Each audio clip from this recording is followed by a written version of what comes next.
championship. Yeah. We're starting with this.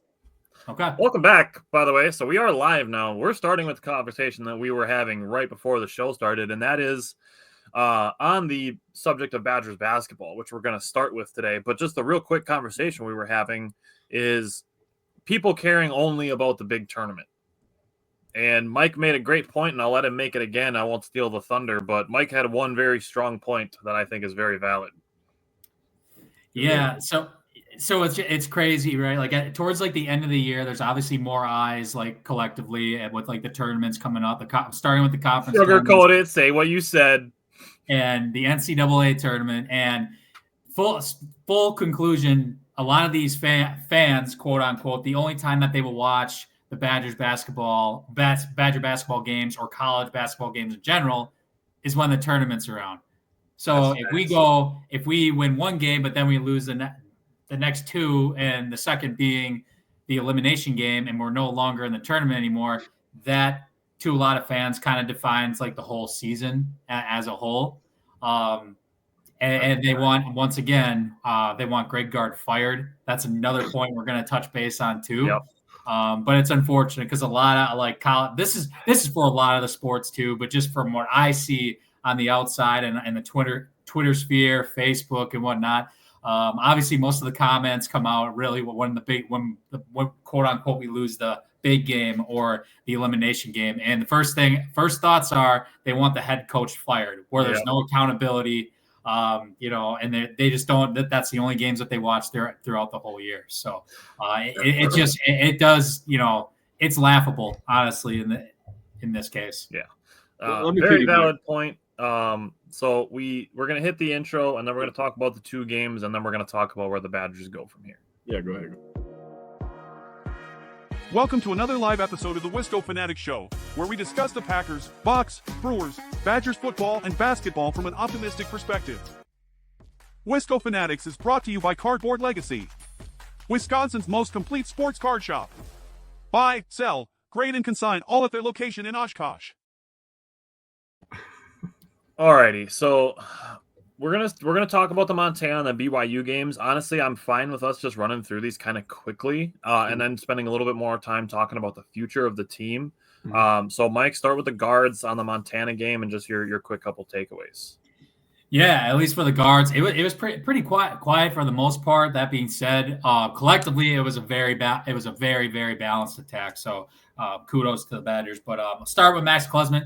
Unfortunately, he didn't score in this game, but again, I go back to one of his biggest contributions, I think, to this team is still being the threat out there, bringing that extra defender. I've talked about it numerous times. He did have 4 assists, leading assist guy for this season. He had 2 rebounds as well, played 23 in 23 minutes. So yeah, like I said, unfortunately he didn't score, but but we had better matchups with other dudes, I think, overall, and that led to 5-6 other players getting at least 10 points, if not just about 10 points. So yeah, he didn't play bad. He just created. He was just a threat out there. Unfortunately, he didn't score, but like I said, creating that threat, setting guys up, not too bad overall. So. Then going in with Kamari McGee, he got 25 minutes in this game, 4 points, 6 rebounds, 1 assist. As soon as he got in the game, he had a very, very nice reverse layup in transition. I think that kind of got the team going a little bit, starting to get our feet wet in this tournament game. So unfortunately, no corner threes in this game. He did go 0-3 from the 3-point line, but he had 6 rebounds, which is pretty damn impressive for the smallest guy on the floor. Correct. For your 5'10" guard, might even be smaller. I gotta. We'll see. Sometimes in the roster, you get that extra inch bump or extra 2 inches. So, but no, 4 points, 6 rebounds, 1 assist. Not wasn't like one of the elite scores, but again, we had other guys that had big days for us that got the job done. So, and yeah, Jack Janicki didn't really do too much this game. He just got 5 minutes and had 1 assist, but we'll be talking about him in a little while here. He's going to be a big part of this team in the future. And again, it was a balanced attack in this game. We had other guys that had big days for us. And looking forward to hearing from you guys in terms of what our other guys did in this game. So you brought up balanced scoring. John Blackwell had 19 points on 7 of 9 shooting from the 2-point 2-point range. 5 rebounds, 3 assists, 2 turnovers, 2 steals. Not bad at all. John Tanjay got a 4-point play to open up his scoring. He made 2 of his 4 threes. Both of them were in the first half, and those were his only 2 field goals. He missed a dunk, but probably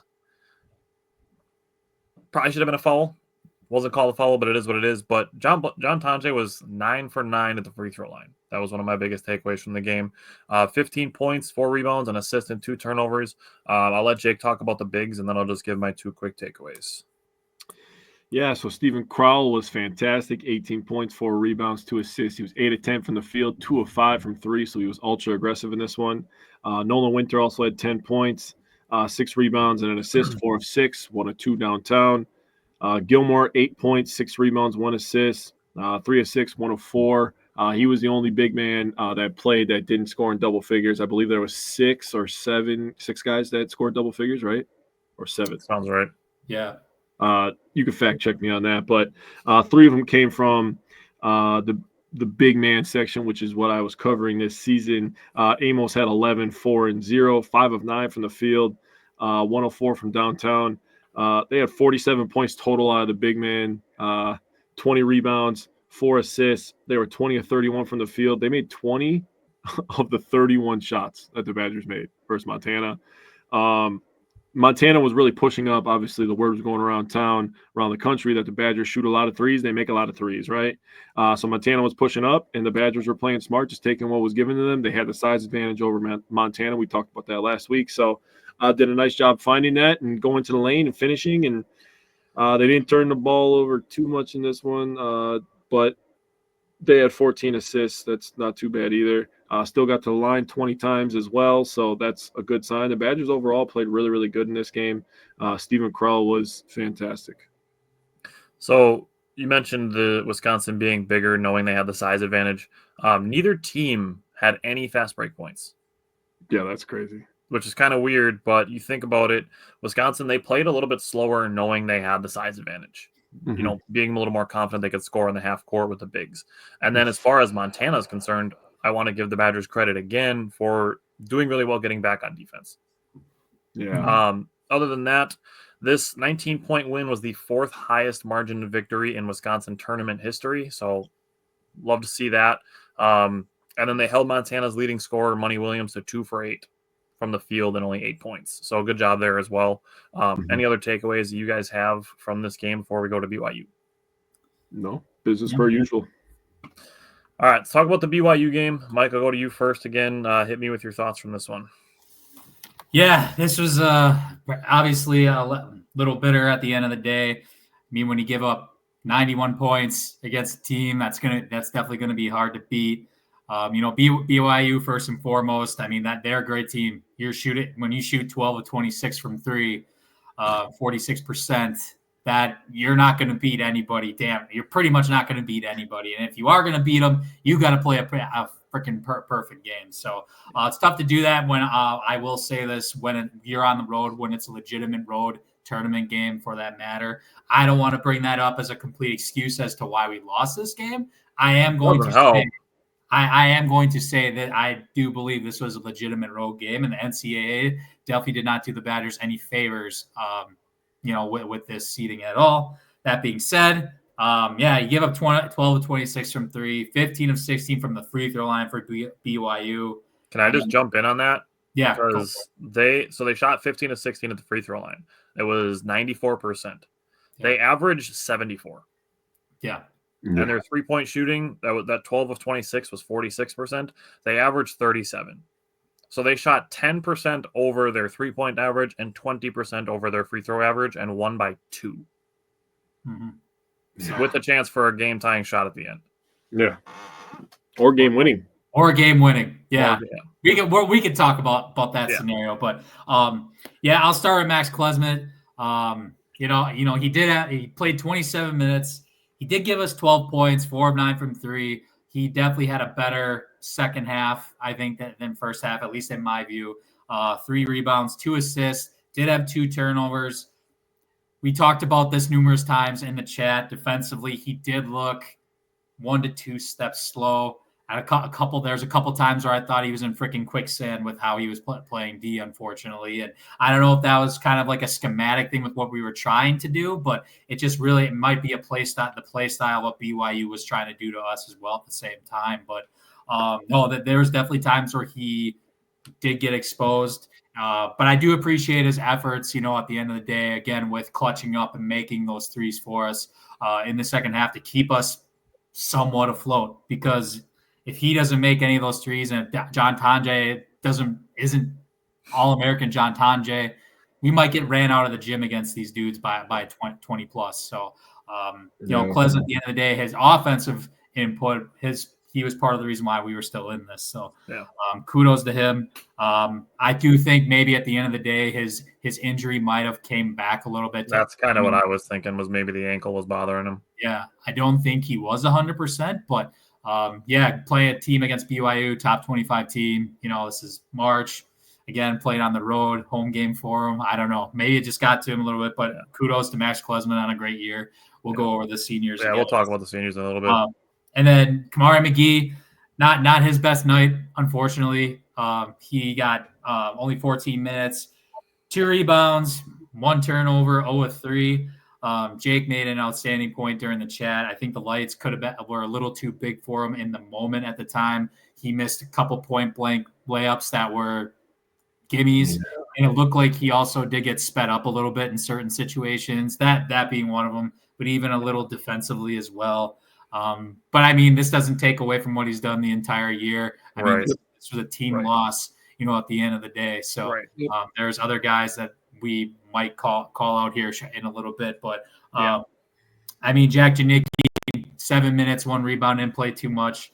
Obviously going to be a big part of what we do next year, but he clutched up for us in a handful of games this season and saved our ass, I think, a few times. I mean, you think about him, you think about the Purdue game for sure. I would say kept us afloat against the Michigan State. I don't know. We'll talk about all that other stuff, but no, that's about it for me. Couldn't have great season for Klez. I mean, it could have been better, but honestly, we're gonna miss him next year. Yeah. Cam, we're definitely gonna miss.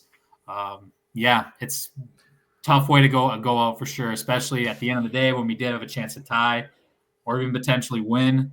But I still think it was a great year. But we'll talk about that. Reggie said BYU should be embarrassed that they allowed us back in the game. We looked roughed at first, and said Tonje is a beast, though. He absolutely is. I mean, this was a win or go home type game, so you can never take your foot off the gas. And I don't think the Badgers did, and obviously BYU didn't either, and that's why this ended up being a 91-89 final score. Yeah. And John Blackwell, he played decent. He was 6 of 14 from the field, 3 of 7 on threes, 3 of 7 on twos, which is kind of rough. 6 of 7 from the free throw line, finished with 21 points, 6 rebounds, 3 assists, and 0 turnovers, which is great. But you mentioned the BYU free throw shooting, 15 of 16. The Badgers were 23 of 29. That's 79.3%. That's 3% below their season average. Not a crazy amount, but they missed the front end of 1-and-1s twice, which takes away the opportunity to get 2 more free throws on a season where you're shooting 82.6%. You just got to knock those down. Obviously, big reason why we won a lot of games this year. It really is, and it's why I trust the Badgers way more this season in the late game situations, and it's why you can play the foul game when you're up by 3 points. You can play the foul game instead of having to just concede a 3 and hope they don't make it.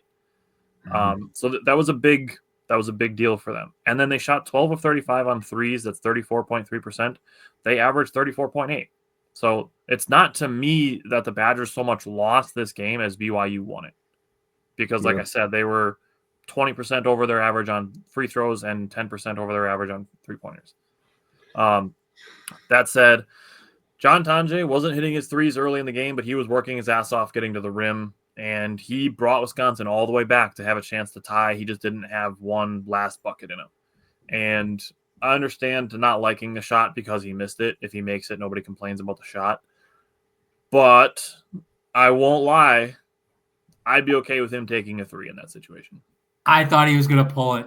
I thought the defender gave him a lot of space at the top of the key. At first, when you watch it back, I thought he was going to pull it. I thought he had the space to do it if need be. I was so anxious. I wanted him to put that up personally. My initial thought, honestly, was I thought guard was going to have him shoot it early for a chance for an offensive rebound. I could see that too. I thought when that guy backed up off the top of the key, I was like, oh, dude, he's going to pull this. If he makes it, like, oh my God, he's a folk hero forever, right? It's March, yeah. Mm-hmm. And if he misses it and then you get a tip in, I mean, then you get an opportunity for Winter or Crowell, to be, folk heroes, or they get fouled or something like that. That's what I thought the game plan was going to be. You know what? I'm not mad at the shot because John Tonje is a monster, and he made an incredible layup trying to get us back into this game. Yeah. I want to point that play out because that was incredible body control. Yeah. It was basically with him he had fucking 37 points. He was hooping, bro. I saw people complaining like, oh, Greg Gard should have drawn up a better play. John Tonje has 37 points. Give him the ball and let him do what he wants. John Tonje is the play. He's the play. Give him the ball and get out of the way. That's the play. Yes. Again, I think the complaining is only coming because he missed the shot. If he makes the shot, there's no complaining. Yep. And like I said, with it being a win or go home game, I would have been fine with him shooting a 3 and saying, we win or you win on this shot, not let's play 5 more minutes. It's the only thing I would have changed. I wish he would have put up the 3. Yeah. But again, and he did it against Michigan in the conference tournament too. So like, fucking let it fly, dude. Yeah. I would have been okay with it.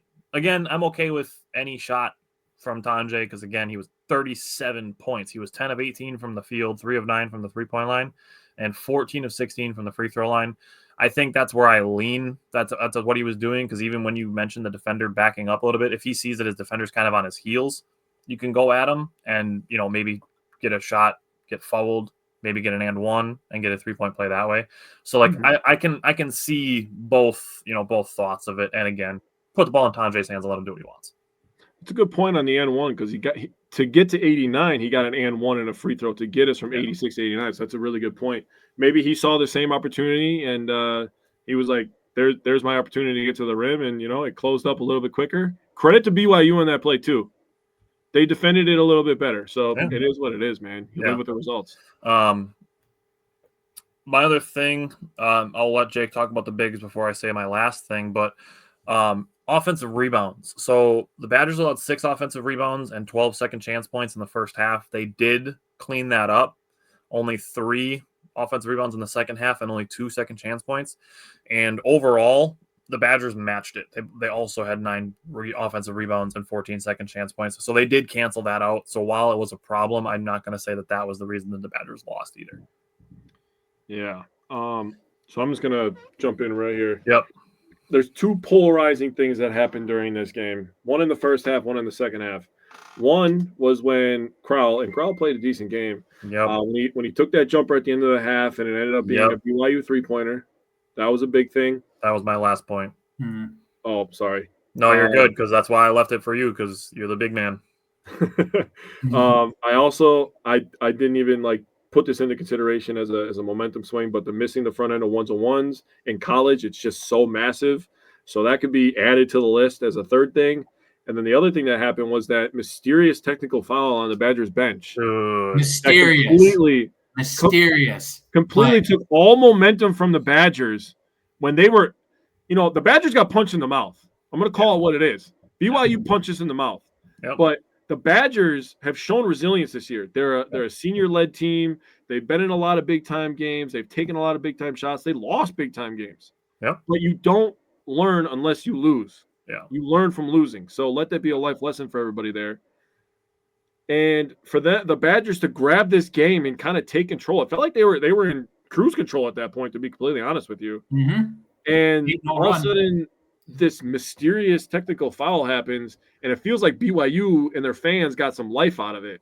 For them to call that on something that has not been called the entire season is wild to call in an NCAA tournament game. And then, they kicked that BYU kid out for elbowing Klesmit, which they should have. Yep. And because, we saw Kamari McGee get kicked out for way less. So I don't want to hear.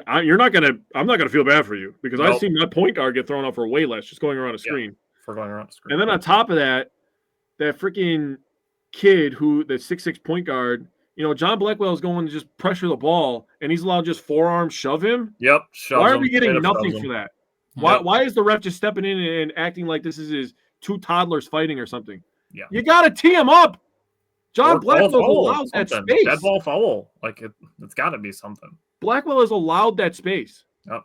Now, if he goes over the line, and he's trying to pressure the ball and he goes over the line, that's when you step in and be like, hey, John, you got to back up. Like 25, whatever you want to call him. 25, you got to back up. But he's allowed to step up like that. Yep. BYU's player is not allowed to just forearm shiver our guy. That's what's not allowed in the rules. Yep. So there were some. We're going to call it a technical foul for the assistant coaches standing up. Yeah, there was no explanation. There was no explanation given to guard about that either. That's all he said was his. It was his understanding that the assistant coaches standing up during. I think it was during that actual thing that you just brought up, the Blackwell getting pushed. Yeah, I think it was something. It was during a quote unquote scuffle that the assistant coaches standing up on the bench got them that technical foul. Well, that's just ridiculous in my opinion. If that's something that they did not call the entire regular season. Yeah, that's too much. Those are just some of the points that I saw. So on top of the Badgers playing a de facto road game, playing against a really good 6 seed BYU, they're better than a 6 seed in my opinion. Yeah, they're a good team. We knew we knew the Badgers had it tough, whether VCU or BYU won. Yeah, they didn't lose to a bad team, so that's why I'm not upset about it. If they would have lost to Montana, I'd probably be having a different tone right now. Yes. That would be much different situation. Losing to BYU in a de facto road game, and then you have all this other mysterious stuff just happening, and a couple of situations, like you brought up the front end of the 1-on-1s, and you brought up the Crowell forcing a shot. Like I get that he had a somewhat smaller defender on him, but that was a contested shot with 6 seconds on the shot clock or on the game clock for the first half. Yeah. And swing that out. That's a 5 or 6 point swing. Yeah, 5 point swing. It's 5 if he makes it, but if he turns around and kicks it out to somebody and they make a 3, that's a potential 6 point swing. And you don't feel the same about the Crowell shot that you do about the John Tonje shot at the end of the game because you were getting punched in the mouth in the first half, like I said. Yeah. So at that point, you're kind of just playing against the clock, just trying to make it into halftime, whatever the lead is for them. Cut the lead to single digits because that 3 that they hit pushed the lead back to 11. They could have had it down to 5 or 6, and it was pushed back up to 11. Yeah, so I mean that changed the game immensely right there. But Crowell overall, 10 points, 5 rebounds, and an assist. Winter had 6 points, 4 rebounds, and an assist. The lights looked a little bright for him too, if I'm going to be completely honest with you. Yeah. Yeah. BYU was coming with speed, and Nolan Winter did not handle it very well, in my opinion. Gilmore, 3 points, got it at was the only 3 points off the bench. The bench, the depth was not there. Yeah. He was 1 for 3, 0 for 1 from 3. Amos only played 6 minutes and put up 3 shots, 0 for 2 from 3. So comparing it to the Montana game, which is tough to do because the level of competition and all that, I get it. Yeah. Badgers bigs had 47 points versus Montana, and they had 19 points versus BYU. So, I mean, it's a tough pill to swallow. They didn't shoot as efficiently, obviously, 39% compared to 65%, 20% from 3 compared to 38% from 3. So, I mean, there's a lot of things that went into it. BYU did a nice job extending their defense and also protecting the paint. They did a nice job rotating on defense to the ball side, I thought. So, it is what it is. We're going to get into some extracurricular stuff with the Badgers right now, but it was a fun year. I'll say that. It definitely was a fun year. We're going to each talk about the seniors in our groups here, but overall, I don't think that there's any reason to be calling for Greg Gard's job or, saying we did a program overhaul or anything like that. We can go through the seniors first, but I have 3 big things on the team as a whole after that. So let's just start with the seniors. Mike, I'll let you go first and talk about the senior guards.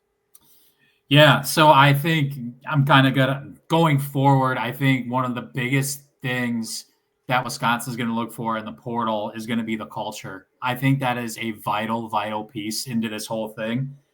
And yeah, just transitioning into the guards, right? Who am I going to bring up? The two interstate guys that absolutely take the most pride, I think you could say, arguably out of, damn near anyone on the team. You're talking about two guys transferring in that, yes, they did not get initial looks into Wisconsin, but eventually they come in, they stay here for 3 years, they put in a shit ton of work. Max Klesmit, 3-year starter. Kamari McGee works his ass off for 2 years into the program before he gets legitimate minutes.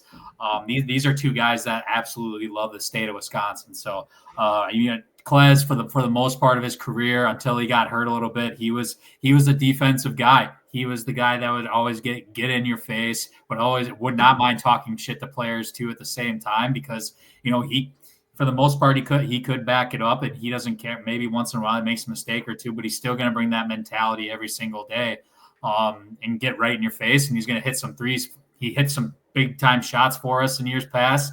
When I think of Max Klesmit for offensive wise, you think of Marquette twice. He basically carried us in both of those games. One time we did win, one time we did lose, but he kind of single-handedly carried us with his shooting performance. I always think of the 2022 game against Michigan when he hit that late mid-range. Yeah. That's the one that I always think of. I think of Indiana as well. Not this season, but the season before. When I think it was a game literally after Marquette when he was just on a heater. Like a 5-6 game, I think it was like 3 or 4 game streak or whatever, and he was just going off. But point blank being, Klez is going to go down as a Badger legend still. Nina Rocket alum. I'm hoping he can get a overseas career for a while, I guess, until he comes back to the States and following Brad Davison's footsteps. Yeah, exactly. So kudos to Klez, had a hell of a career here at Wisconsin. And then, going to Kamari McGee, I think you could. I know we obviously got John Tonje, we got John Blackwell. I think I think you could argue the biggest improvement from season to season. The guys on the Badger roster, I think you got to put Kamari McGee in that conversation. Yeah.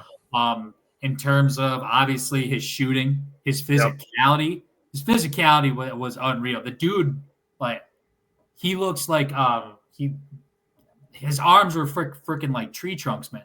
Like it was crazy. The amount of time he put in on his body, I think it's night and day in comparison to his 2 seasons prior with the team, what he looked like. And again, going back to kind of both of these guys and embracing the Wisconsin culture, taking that pride in playing for your state, I think that's going to be the toughest part as we head into this portal offseason, finding those right guys that are going to be that fit, that are going to embrace the Wisconsin culture, play for the state, and and not just for the number on your back, but for for the whatever's written on the front of your jersey. Like that's going to be the hardest part, I think, when losing these guys.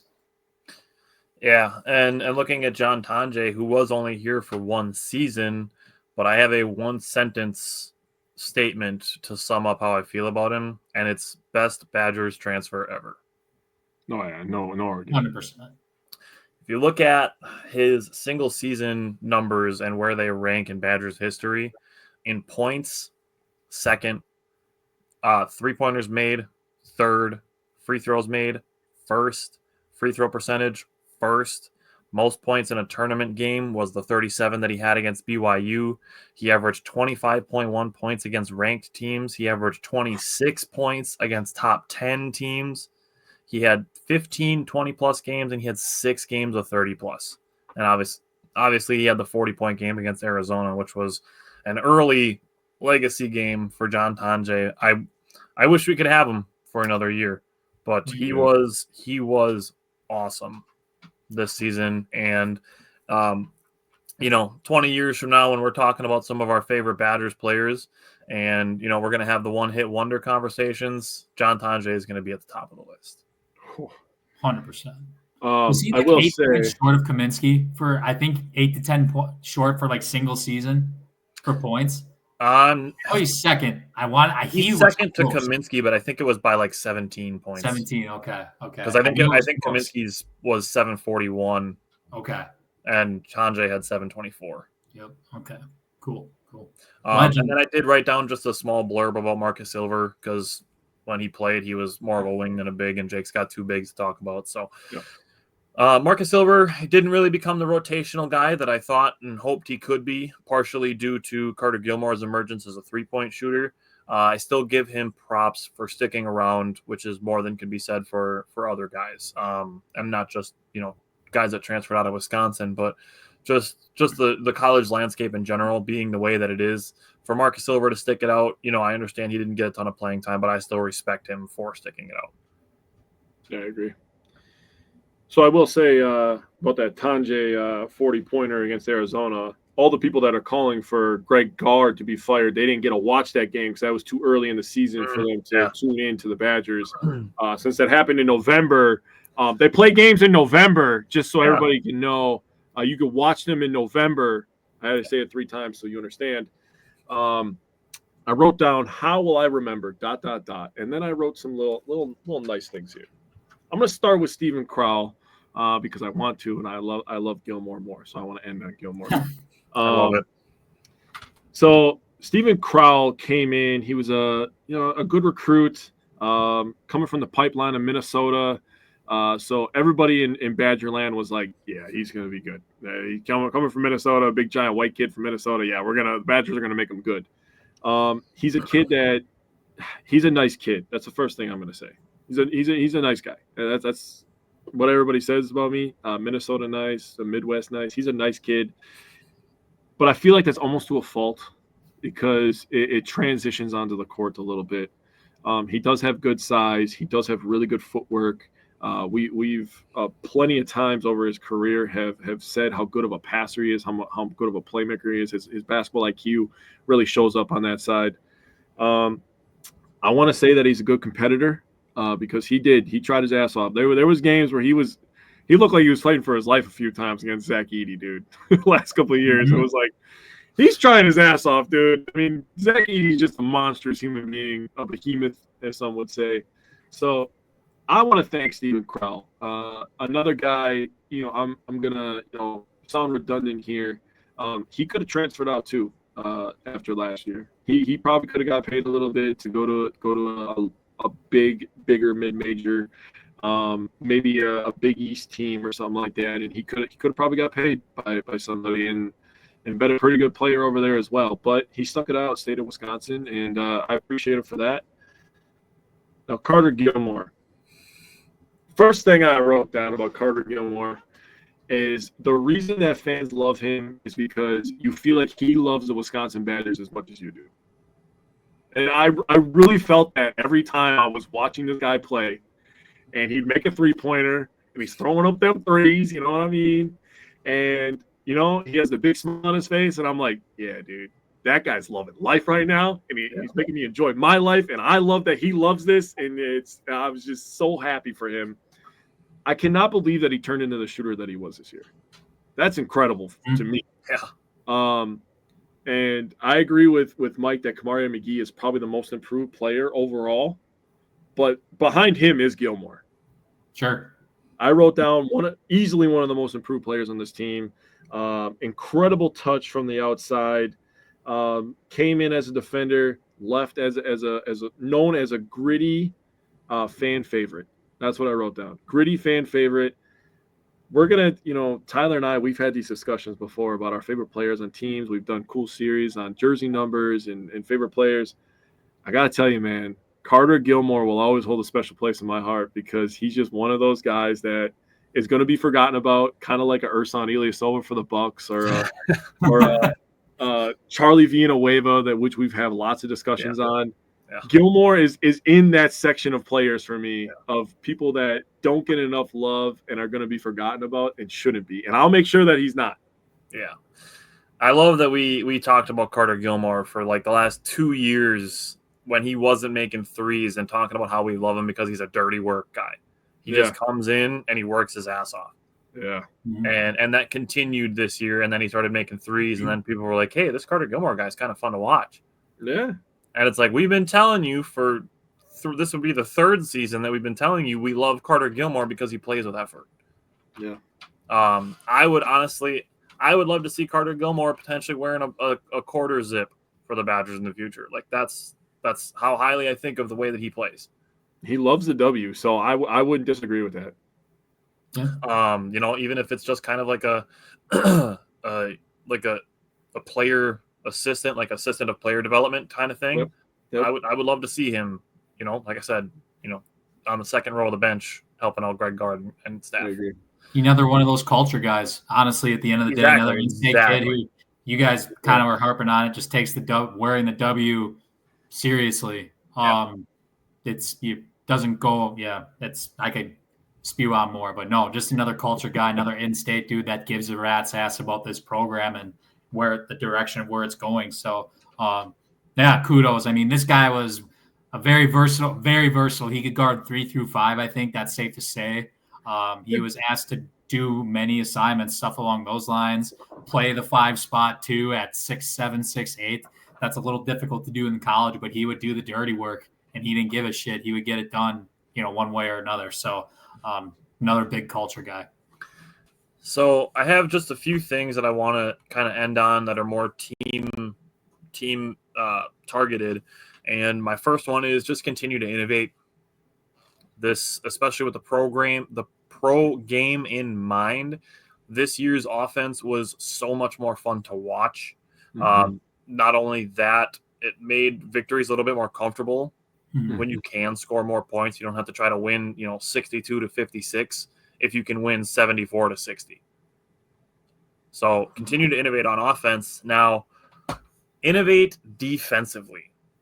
We were talking before the show about some of the kind of things that we're looking for in the transfer portal, and we will do transfer portal targets. Like this won't be the last time you hear Mike talk about basketball this season until 2025, 2026 season. We're going to have some transfer portal show talk. Mm-hmm. And I'd like to see another versatile big, another guy I like what Amos brings. And obviously we all have very high hopes for Nolan Winter for year 3, but I'd like to see a third big, another guy that can switch defensively and hit threes, a guy that can space the floor offensively, and a guy that can switch, potentially 3 through 5, maybe even 1 through 5. I know that'll be hard to come by, but that's what I'd like to see, because I'd like to see the Badgers continue to innovate defensively, not just offensively. And you see them be a little bit less, exploitable in certain matchups. Mm-hmm. And then my last thing that I want to end on is a quote by John Blackwell, who said, "I promise you we're going to get over that hump. Me, Janicki, Nolan Winter, we already talked about it. This is going to be a hard-working summer. We'll be back for sure. So Cam Hunter did enter the transfer portal today. I have a very strong feeling he's going to be the only Badger that enters the transfer portal. I feel pretty good with that bet too. John Blackwell, Jack Janicki, and Nolan Winter will be back. That's the main core going into next year. Yeah. Go ahead, Mike.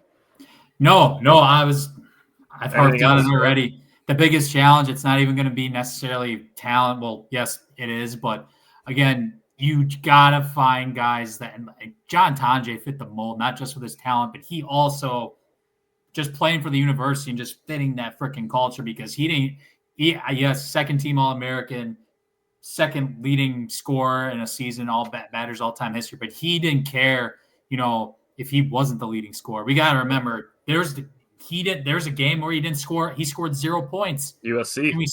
And we still won by, what was it, 20, 15 points? 22? Yeah, 20 points.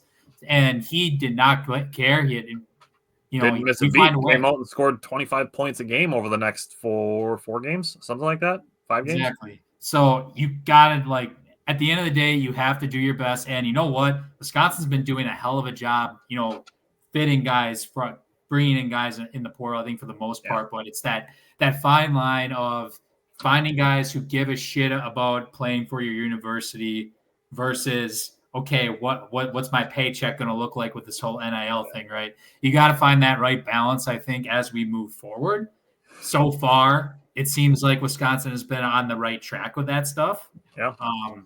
And even as you said, Tyler, in terms of the transition with offensively, defensively, yes, we have another challenge ahead of us there too. But I think we're definitely heading in the right direction. The type of offense we run, the type of kids that we bring in. Yes, not everybody's going to work out, but I mean, I think we went a solid 2 for 2 in the transfer portal the last couple of seasons. If we're strictly just talking about that, I know we're not in the Sweet. We didn't make it to the Sweet 16. We were literally a bucket away from doing that this year. But for any Badger fans, I think that watched 30 plus of these games this year, I think you could honestly say we made a huge step in terms of offensive input.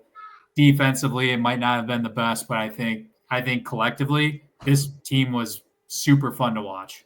I think leaving the, say 2022, 2023, 2024 Badgers versus where the 2025 Badgers team is going, it has become a much, much more attractive place, especially if John Tonje ends up getting drafted by somebody. Mm-hmm. Yeah. I think you're going to see a bit more interest in Wisconsin for transfer. Did I see he was projected second round? I think I saw his name. He's somewhere in the 50s. 50s, okay. Yeah. So even if he doesn't get drafted, he's going to end up probably on a two-way deal. Yeah. But if the Badgers are potentially putting another guy in the NBA, with an offensively revolutionized season, and please do not, I've tried to kind of harp on this over the entire season, do not get lost on how big of a deal adding Greg Steemsma back to the coaching staff was. For him to have been a player development coach for 6 years after having his own NBA career, I think that's going to be a huge deal for getting guys who are potentially looking to, come from a smaller school and put one big season on tape like John Tonje just did, or to come from, a reverse AJ Storr situation where you get buried on the bench of a big team and you want to come and show out somewhere and give yourself a chance to catapult into the NBA. I think Wisconsin is going to become a school that is looked at that way. Well, shit. I mean, even if you take into consideration just developing Johnny Davis, in 2 years from where he was as a recruit to making him a top 10 pick in the NBA, I mean, that's something that people are going to think about as well. When you talk about the portal, what's next? What do the Badgers need? Well, losing John Tonje, obviously he does everything. But, going into the offseason, you're hoping that Blackwell takes maybe a step or two forward. He needs to get a little bit better as a playmaker. Yep. Needs to get a little bit more. I think the next step for him is 1, playmaking, 2, understanding when to be aggressive and when to get your teammates involved. That's the difference between a star and a superstar in the NBA, by the way, for people who like to just throw words out all the time. Yeah. The superstars know, all right, team's struggling, get on. Yeah. Or this guy's starting to heat up a little bit. I'm going to keep him involved in this little two-man game here. That's the difference between a star and a superstar. Yeah. So he needs to take that next step. He could be he's the next guy that's going to get drafted.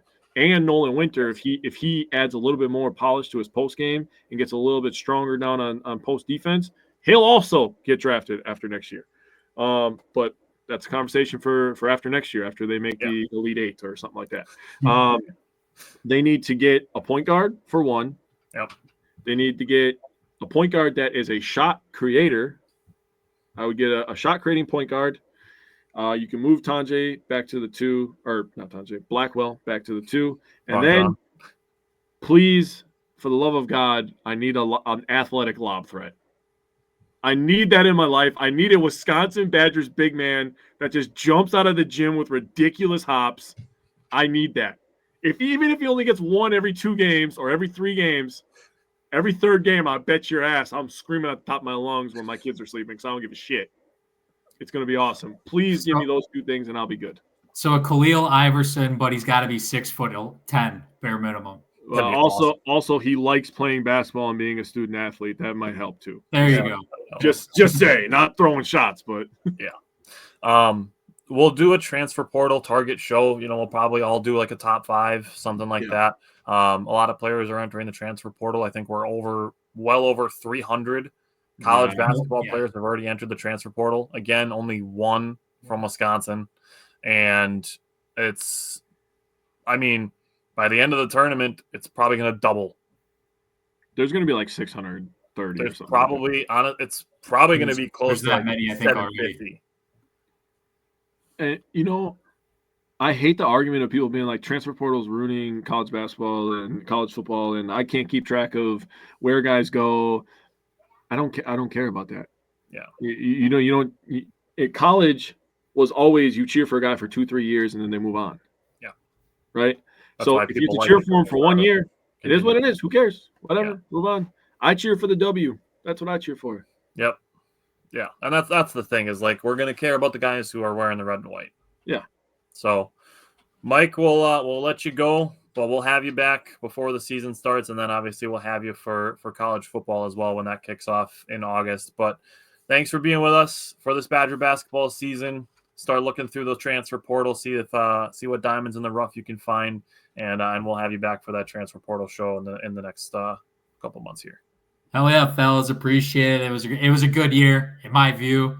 Greg Gard's not going anywhere. Sorry, viewers who are against that. I can promise you he is not going to be going anywhere in the near future at all.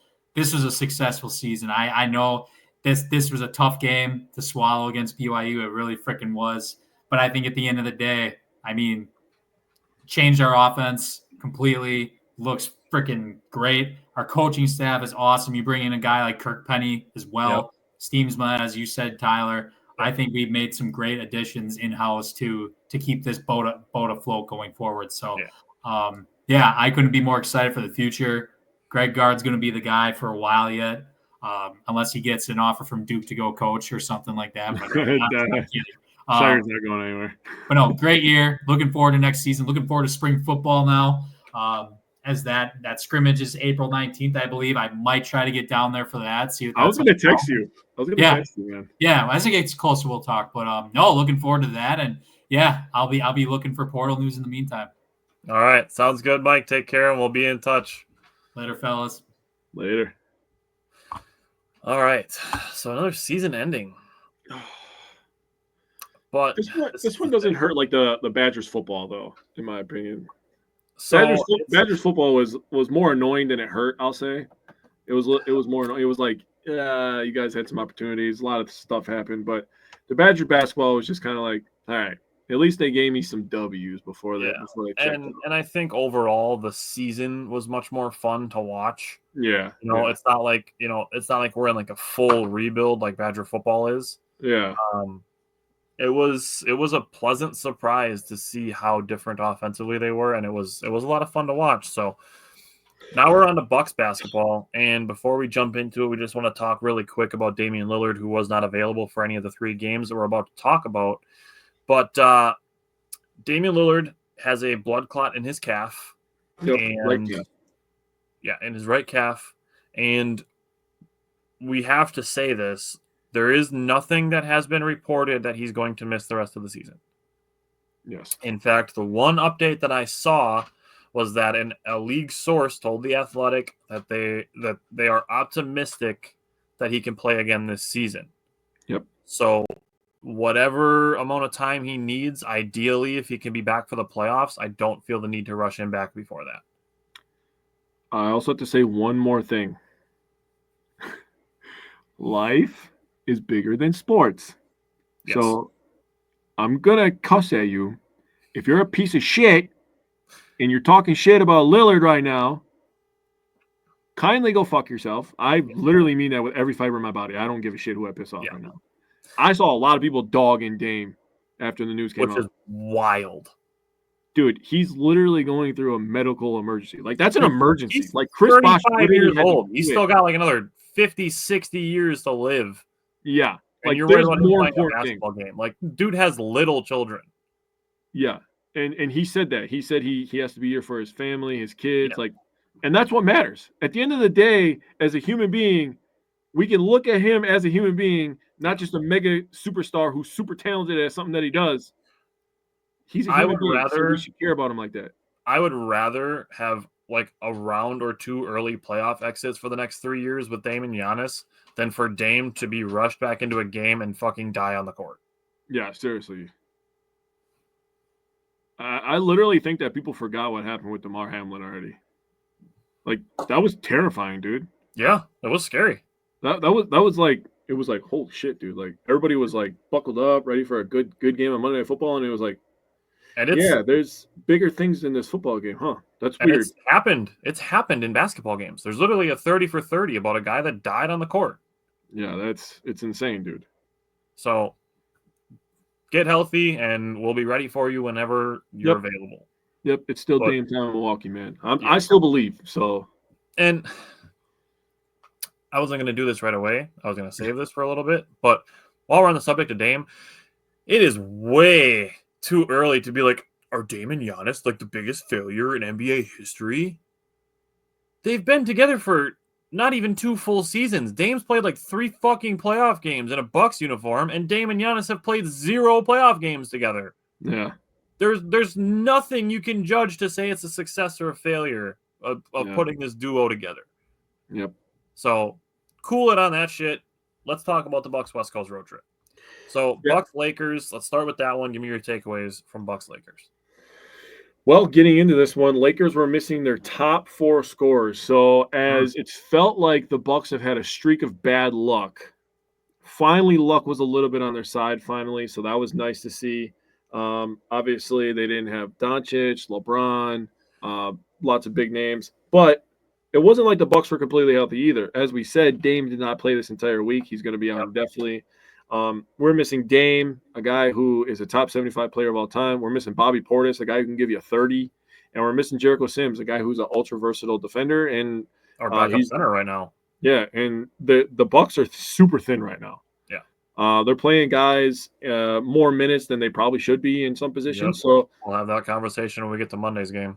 We will have that conversation. Yes, we will. The Bucks aren't completely healthy. Now, they did have their superstar. They're the one team in this game that did have their superstar, and he looked like a superstar. 28 points on 9 of 15 shooting is incredible efficiency.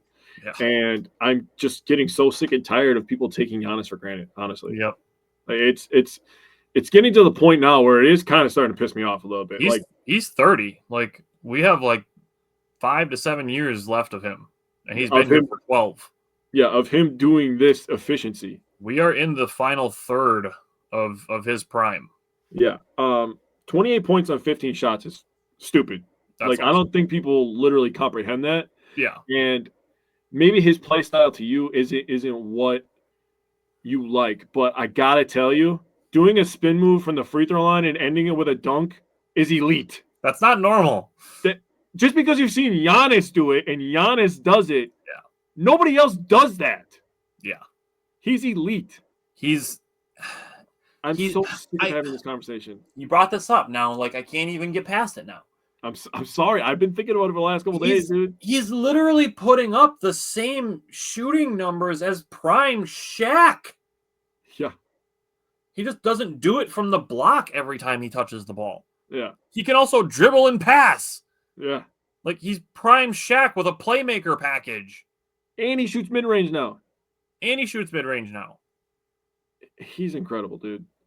Third in MVP, though. Yeah. He's going to live third in MVP for the next 5 years, dude. I'm so serious. It's Giannis, you got your 2. We're going to give it to other guys now. Yeah, I mean. We got used to you averaging 30, 12, and 6.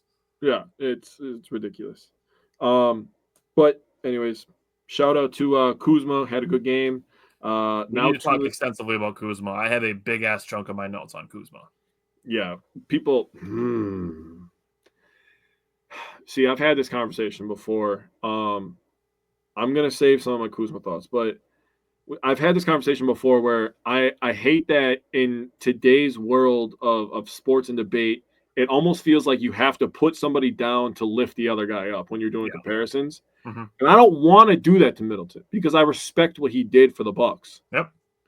But I also feel like people have Middleton on this pedestal where he's still 2021 version.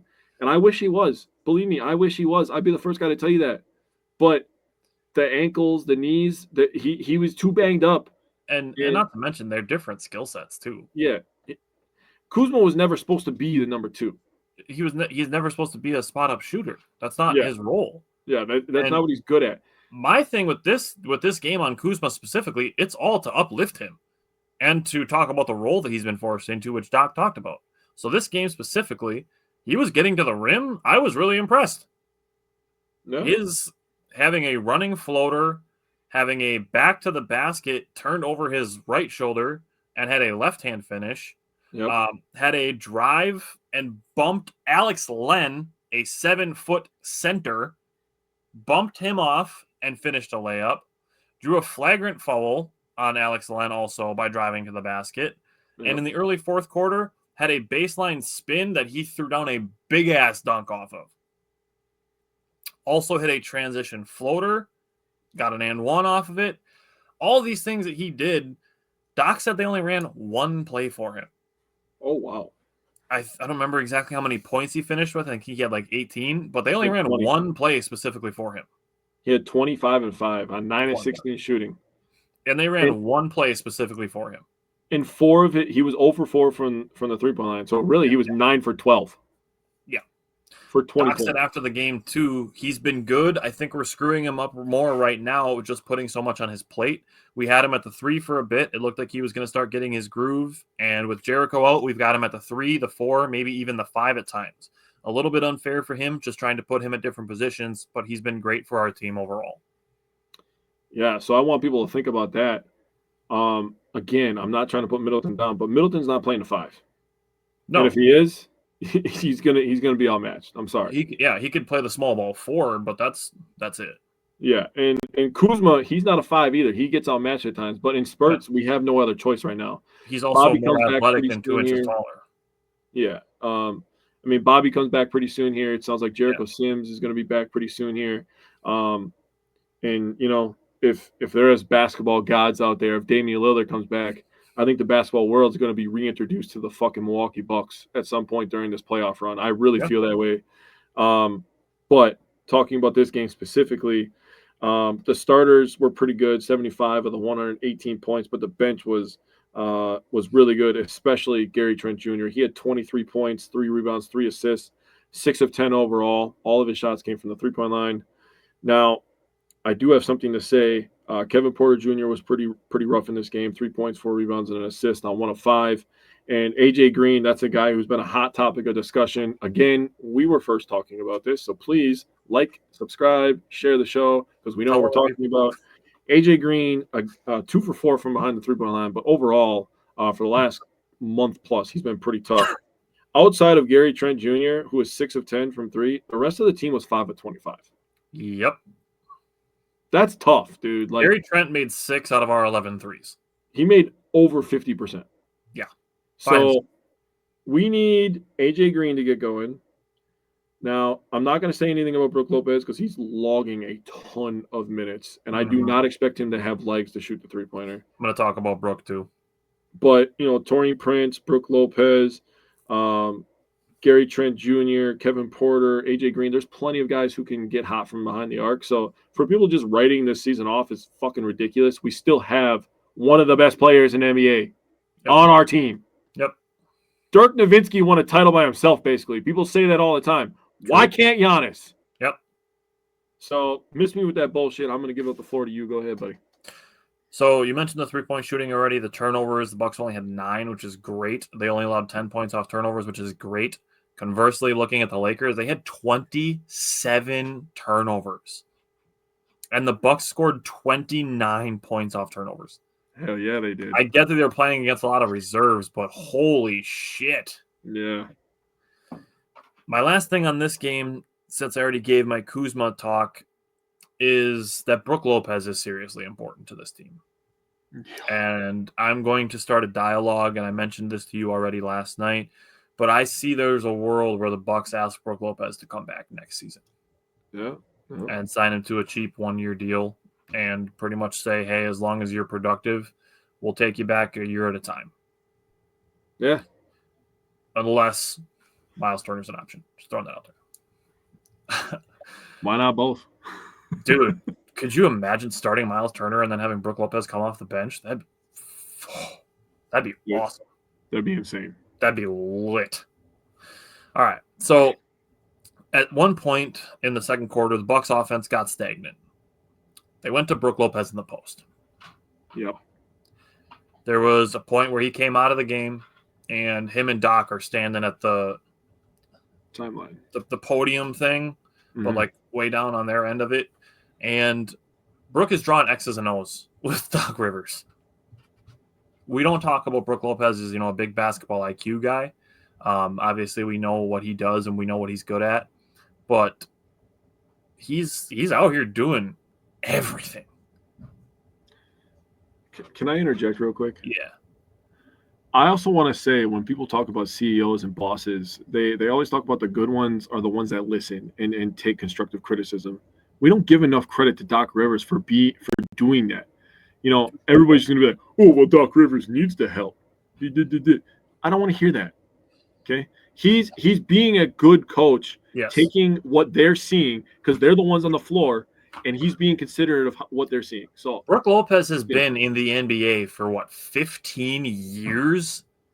Mm-hmm. You're going to tell me that in any job situation that you'll ever be in, you're not going to take advice of somebody just because they work below you who has 15 years of experience? I mean, so there's that. The last thing, and I'm going to come back to this in the Suns game, unfortunately, is when he's not in the paint defensively, we need everyone boxing out. We did the whole, after one of the Nuggets games, the people need to understand why Brook Lopez doesn't have a lot of rebounds, and it's because he's contesting shots and boxing out. There was more of this against the Suns, too, where he's just tapping rebounds while boxing guys out. He does not care about his rebound total. What he cares about is boxing out and making sure that his team gets the rebound. Yes. So he was 4 for 8 from the field. He had 11 points. He did have 7 rebounds in this game against the Lakers, and he had 2 blocks. Mm-hmm. Now we can go to the Kings game, and I'll let you give your thoughts, but this was kind of a one-man show. Yeah. So first of all, shout out to Torian Prince. Happy birthday to you, my man. You had a pretty good game on your birthday. 6'9" overall, 3 of 4 from 3. He was pretty good on his birthday. Yeah. Shout out to Kuzma, who is really, really helping on rebounding. 14 points, 14 rebounds for him. So shout out to him. Brook Lopez, 36 minutes, 21 points. Again, this guy's going to be 37 years old in like a week here. Yep. This guy's putting up some big-time minutes for us right now in a time where we need it. If Brook Lopez was out, that's the opportunity where I'd be like, the Bucks are fucked up right now. Yeah. But having the luxury of having Brook Lopez, who, by the way, chose to stay in Milwaukee. He could have went to Houston. Yep, last year. He chose the culture in Milwaukee. So let that sit in your brain for a little bit when thinking about all the Bucks screwed. No, they still have good culture. They're still strong within. Yep. So it doesn't matter about all the outside noise. It's not going to crack the culture of this team. And the culture starts at the top. And on top of that culture is a Greek god. This man is unbelievable. 32, 17, and 3. Are you kidding me? Are you kidding me? The Bucks had a pretty rough first quarter. They were down 25-17 after the first. And then they were down early in the third quarter. They were down 14. And then guess who came knocking? That guy. He's that guy. That's the man. He had 22 of his 32 and 22 of the Bucks 37 in the third quarter. He was superhuman in the third quarter, dude. Like that, you don't see that very often. Do you want me to tell you just how insane his third quarter was? Yes, I want you to elaborate, please. So he was 9 of 11 from the field, 4 of 5 from the free throw line. He had 8 rebounds. 2 of them are offensive that he turned into 4 second chance points. He had a steal and a block. He scored 14 points in the paint. Damn. He played the entire quarter, and the Bucks won the quarter by 9. Now, Giannis in the third quarter alone, this is only his third quarter numbers, would have tied DeRozan for the Kings' leading scorer. His 8 rebounds would have been second to Keon Ellis and Keegan Murray, who each had 9. And 14 points in the paint is 4 more than DeRozan and Valanciunas had for the entire game.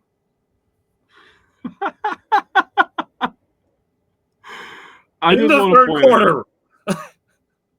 I just want to point out that one Bucks quarter of fans, his game totaled like most of what the Kings did as a team. That's ridiculous. People were saying that they wanted Valanciunas on the Bucks because he was a good rebounder, and Giannis literally almost put up his rebounding numbers in one quarter, dude. That's filth. Yeah, that is filthy. He did. Holy crap, dude. So on top of that, I got to give a shout out to Kevin Porter Jr. I gave him some constructive criticism over the Lakers game, but he was absolutely balling off the bench in this one. 18 points, 3 rebounds, 6 assists, 8 of 10 from the field, 2 of 2 from downtown. So he was fantastic. AJ Green, I feel like he was competing a little bit better on defense, so I'm not going to go too hard on him on that end. But the offensive end is still rough right now. Gary Trent Jr., 11 points, 0 rebounds, 0 assists. I'm going to tell you right now, that man is out there for one reason and one reason only. I'm not mad at it. He's out there to let it fly. When I was considering him as an option for the Bucks the last couple of years, I was like, he does one thing really good that I like, and he's going to come to Milwaukee and he's going to do that. He's been good. To my credit, he's been good. He's been making about three 3-pointers per game over the last 10. I believe it was like 2.7 or whatever, but miss me with your decimals. I'm just going to say 3 anyways. Round it up.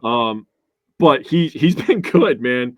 The bench overall was 6 3-pointers, so that's good. That's almost half. I like when the bench can produce from downtown. If they do that and the Bucks can rebound, they can play with anybody, man. So Giannis, that guy's good. That's all I'm going to say. The team overall was 13 for 31 on threes. That's 41.9%, which is very solid. Obviously, if Dame plays, that number goes up. But Brook Lopez was 3 for 6. Taurean Prince was 3 for 4. And you mentioned Kevin Porter Jr. was 2 for 2. Kevin Porter Jr. in the Lakers and Warriors games was 2 for 9 from the field and 0 for 2 from the three-point line. So it was really good to see him bounce back offensively. And looking at the Kyle Kuzma and bench unit that they were running out there with the start of the fourth quarter.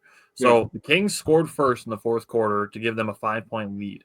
The next 18 points in the next 6 minutes were scored or assisted by Kyle Kuzma, Kevin Porter Jr., and Gary Trent Jr. I like that. The juniors. All with Giannis on the bench. Yeah. The Bucks went from a 5-point deficit to a 4-point lead with Giannis on the bench, with Kuzma, Kevin Porter Jr., and Gary Trent Jr. leading the charge. Yeah. I know I've said as goes the 3-point shooting, so goes the team. But in my opinion, the bench is just as important. If with Kuzma and Taurean Prince and the bench unit can win their minutes, the Bucks will be extremely difficult to beat. Yeah. If you can't build a lead or cut a deficit with Giannis on the bench, when he comes in, you're screwed. Mm-hmm. And that's why I'm really excited if the Bucks and Pacers ends up being the 4-5. I am thrilled. I am excited. Me too. The other thing with this game is the Bucks held the Kings to 47 points in the entire second half after allowing 36 alone in the second quarter. But you love to see that. The Kings versus Kyle Kuzma were 4 for 12 and 0 for 5 from the three-point line. Versus Giannis, they were 3 for 7 from the field and 2 for 6 on the three-point line. Versus Brook, they were 12 for 27, which is 44%, which if you're going against the center, you would assume that those are going to be closer to the basket and would want to shoot more than 44%. But the Kings, when shooting threes against Brook Lopez, were 0 for 9. Damn. Talk about settling for shots. Damn. Nice shot, Brook. And DeMar DeRozan against AJ Green was 1 for 4 from the field. So AJ Green, we still need him to get going offensively, but he's still applying himself on defense. See, my eyes told me he was competing better on defense. I saw it. I got you. And for the second game in a row, 9 turnovers, 10 points allowed off turnovers. So we're good there. And we can go right into the Suns game. Only 7 turnovers and 6 points off turnovers allowed to the Suns on Monday. Now, their 3-point shooting was kind of rough. This is their 4th game of their 5-game West Coast road trip. So 12 of 39 from 3 is rough. That's just shy of 31%. But Gary Trent Jr. was 4 for 8. That dude, he's like you said it, he's here for one reason. That's it, dude. Green was 0 for 4. Prince and Kevin Porter Jr. were both 1 for 5. Kuzma was 2 for 7. Now, looking at this, the first quarter stood out because the Bucks turned 6 Suns turnovers into 11 points off turnovers. They had 10 turnovers for the rest of the game and 16 more points off turnovers. But a good start for the Bucks. They only built a 5-point lead in that first quarter.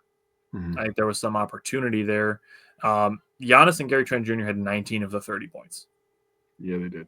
So I just brought up with the Kings game. As goes the bench, so goes the team.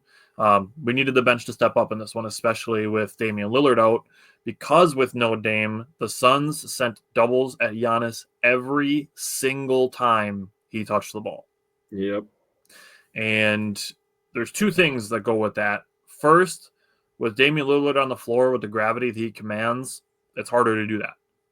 So we need other guys hitting shots so that they have to consider how close they are to Giannis and not be like, shit, we can't leave Taurean Prince and AJ Green open because they're just going to rain threes on us. Yep. Trent Jr. still did that, but we need at least one other guy shooting above 40%, 50% from the three-point line just to give Giannis a little bit of space. And the second thing, guys got to hit shots. When Giannis is getting doubled, it's going to lead to open threes. We need guys knocking them down. So you and I had this conversation a little bit before the show started. If AJ Green's not knocking down those shots, there's a realm where he's out of the playoff rotation. Yeah. So two other things that I had on this game specifically. One, get the ball in the post. I just brought up that the Kings were 0 for 9 on threes when shooting threes against Brook Lopez. Kevin Porter Jr., I'm sorry to single him out, but this is the example that I'm going to use. Got a screen set by Brook Lopez and got also Iguodala switched on him. And decided to take a step back three with Brook Lopez being guarded by Devin Booker in the restricted circle. Yep. That ball's got to go to the post. Yep. You don't have to settle for threes because you got a bigger guy on you. You can take that shot with a smaller guy on you and have a better look at it. You could also add in that he missed Giannis late in the game, like throwing it into the post. You got to throw that up and just trust that 34 is going to go get it. Yeah. If you throw it up and it's a little bit too high or Giannis fumbles the ball, that's on Giannis at that point. But you not throwing it. And Giannis can just go up and tip it to himself. Yeah. If he has to come down and go back up again, Devin Booker's not grabbing the ball from him. Yeah, he's going to foul him. So ball has to go to the post. Brook in this game, too, was 6 for 8 on twos. And he's a good free throw shooter. So even if he gets a catch and and Devin Booker follows him, I'm good with Brook Lopez going to the free throw line. He's like an 84% free throw shooter. He's got good touch. So go to Brook in the post anytime you want, but definitely do it when he's got a 6'5" guy on him. Who's not known for defense, by the way. And my last thing also involves Brook. Box out. There was a possession in the third quarter where the Suns had 3 offensive rebounds on one possession. And then shortly after that, there was a possession where Ryan Dunn got an and one, missed his free throw, and got his own rebound and put it back in. When Brook Lopez is not in the paint, everybody else needs to box out. It's wild that 4 other dudes can't box out and grab rebounds when Brook Lopez isn't standing there to help him with it. That's insane to me. I think a lot of Bucks fans are going to learn how important Brook Lopez is over the next couple weeks. I've been trying to tell him for it feels like 2 years now, 3 years now. It's getting tiring, I'll tell you. And that's before we even get to what he does offensively and what he does to help Giannis. Yeah. So give me your thoughts on the Suns game, and we'll talk a couple other things yet.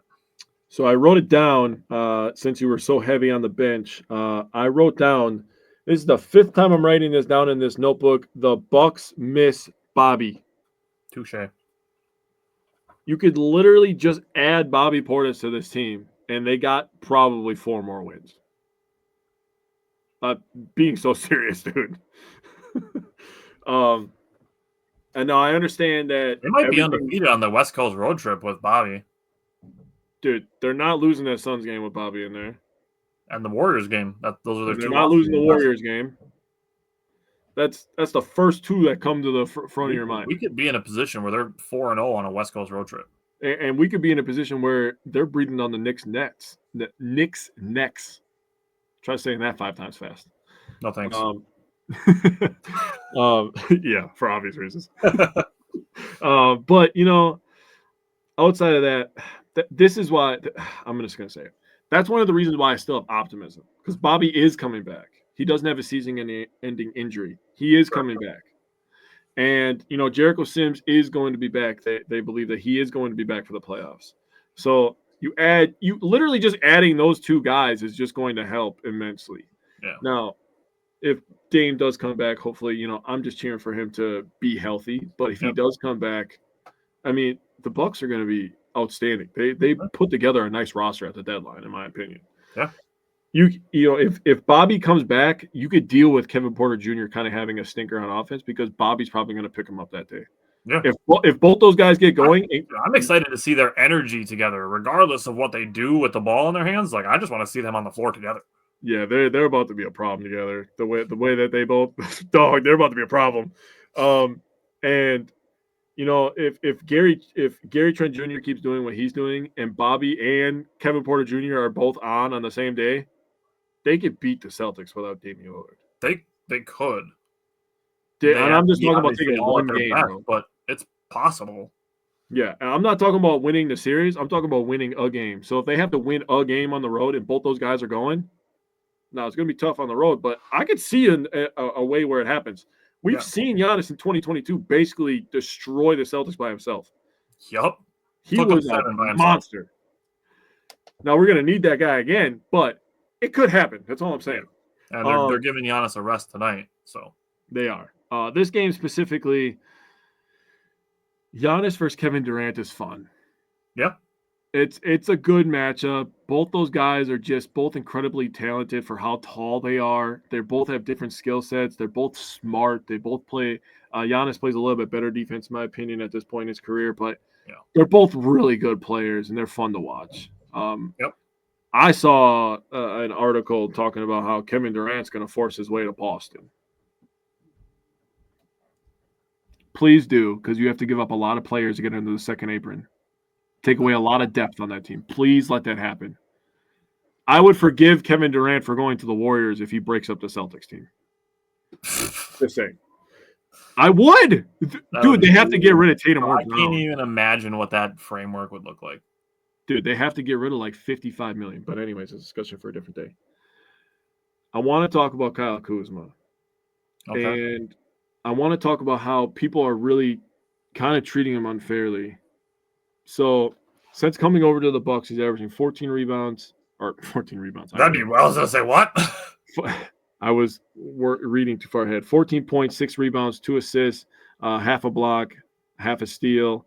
He has a 110.7 offensive rating and a 110 defensive rating. Now, you're talking about a guy who is getting thrown into like 7 different roles. Yeah. And I'm just letting you know I was planning on saying this before you even said that Doc Rivers quote, which is perfectly fitting in what I wanted to say. Dude, he's being asked to do like 3 different roles right now. Yeah. If he was strictly in the role that they had envisioned for him when they traded for him, he would be balling right now. Yeah. Like I'm talking like 17 and we're still seeing the flashes of it. Like in the Lakers game, the buckets that he scored in that game, that's his ceiling. Yeah. Like he's a 20-point per game ceiling. Yeah, I agree. And then, you compare him to, and everybody keeps comparing him to Chris Middleton. And Chris Middleton, they're not similar type players at all. They're not. They're traded for each other. That doesn't make them the same. And the thing that really is kind of getting under my skin is everybody talking about how, if Chris was still on this team, I would have more confidence for the Bucks in the playoffs. Why? What makes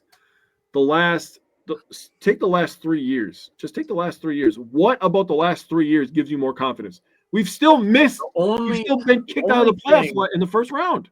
The only thing I can say is obviously Chris was really good against the Pacers. Like he was carried the Bucks by himself basically to 5 games. Obviously, I feel a little bit more confident in his shooting. Right. But that's it. Yeah. And passing. I mean, he's a good playmaker, and that's where kind of the argument, with Dame maybe being out, that's where he could fill the void a little bit more, is just being a good passer. But like outside of that, dude, I mean, I don't see more upside with Middleton compared to Kuzma, especially when you think about all the things that you could do on defense with Kuzma, with switching and all that stuff. Like, there's so much more you can do with Kuzma on defense than Chris Middleton, where you get limited. but offensively you get a little bit more variety with the playmaking. But Right. Kuzma's been really good cutting back door, like you said, finishing at the rim. He's got the nice spin move where he goes over the left shoulder and finishes. I mean, he's been pretty fucking good on offense. And the other thing is that he's also better for the pace. Yes. So I'm not going to be upset in a scenario where the Bucks now have a guy who will help push the pace and give Giannis, the possibly scariest player in transition ever, more opportunities to score in transition. There's just no realm of possibility where that doesn't make sense to me. And can we stop with the goddamn AJ Johnson shit? Dude, yeah, that's dumb. Dude, he was not playing these minutes in Milwaukee. To you why AJ Johnson is playing on the Wizards and didn't play for the Bucks, you have more problems than just some optimistic analysis. And some fan page on X was posting some stuff saying, "Oh, look at he's balling because he had like 17 points or something." I'm like, dog, he is minus 15, bro. And this other guy was trying to argue with me saying like, "Oh, well, he's on the Wizards." I'm like, he's playing the Raptors, bro. That's why he's in the game in the first place. Yeah. He's playing the Raptors. He's like, well, they have Scotty Barnes and they have this guy and this guy. I'm like, bro, they literally combined for 9 for like fucking 30, bro. Like, don't even try me right now. I'm willing to bet you that Scotty Barnes did not guard AJ Johnson at all in that game. And if he did, I bet it was less than a minute. Yeah. So I'm just sick and tired of those conversations. Let's just enjoy the team that we have. We still have Giannis in his prime. We still have Brook Lopez balling for us, and him playing 41 minutes versus the Suns, by the way, is freaking crazy. Hats off to him for that. I wanted to mention that before we got out of here. But it's ridiculous that we keep having to have these same conversations. Let's stop. Okay. Also, the game tonight, Denver's favored by 10, probably rightfully so. Yeah, so obviously they're playing in Denver tonight. They play Friday against the Knicks. They play Sunday against the Hawks, and they play Tuesday against the Suns again. I was trying to find which day that game happened, but that was I could tell you right now. I think it was Monday. It was not Monday. Oh yeah, it was Monday. It was Monday, March 24th. March 24th. Okay, that helps. Yep. Yeah, I know you need the date on there. You're looking on NBA.com, right? Yeah. I am on NBA.com, yes. Yep. Okay, March 24th. We have Wizards, Raptors. Mm-hmm. Okay. Box score. Matchups. Okay, offensive player, AJ Johnson. He was guarded by Scotty Barnes for 12 seconds. 12 seconds. He did not take any shots. How about against Quickly? Against Emmanuel Quickly, 1 minute and 41 seconds, no shots. But that's the two people he brought up. That's literally the two people he brought up. He was 2 for 2 against Jakob Poeltl.